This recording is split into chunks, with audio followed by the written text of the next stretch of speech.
All right, putting on the finishing touches as we're getting dressed as his royal children.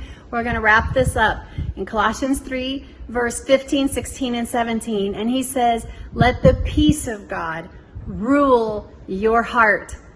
Let it have the final say. It is the determining factor. What? The peace of God. Let it rule your heart. And be thankful. Well, we talked about having a thankful heart a couple of months ago. But you know what? We can never hear enough about having a thankful heart.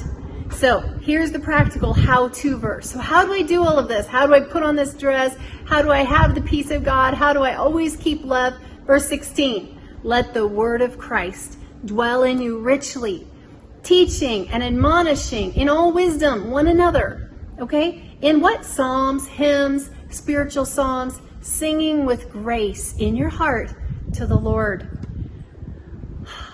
That's not so hard. It sounds like it's so hard. How can I pray all the time? How can I sing all the time? Have you ever been in love? Do you remember when you fell in love and you were like head in the clouds, singing all the time? Have you ever watched a Disney movie? Any of the princess movies, they're in love, they're all singing. You know what? When our heart is so in love with Jesus, it's easy to sing to him. It's easy to offer up a thankful heart. And let's finish this. In verse 17, wrapping it all up, tying it all together, it says, whatever you do, in word or deed, that means whatever you say and however you act, do it all in the name of the Lord Jesus, giving thanks to him through the Father, through Jesus.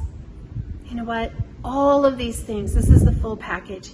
Having his peace, having the word, and doing everything unto him. And when we do that, we will be so beautifully, radiantly dressed that there will be no question when people look at us, wow, she has totally changed. She's not the same person anymore. Have you noticed something different about him? Yes, guess what? We made way for the new, and now we are clothing ourselves in his glory and in his riches.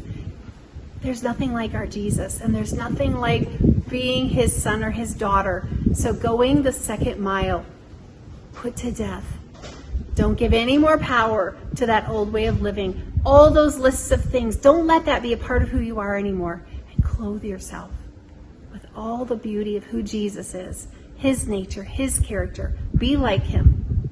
And let everything that comes out of your mouth be a gift to those around you.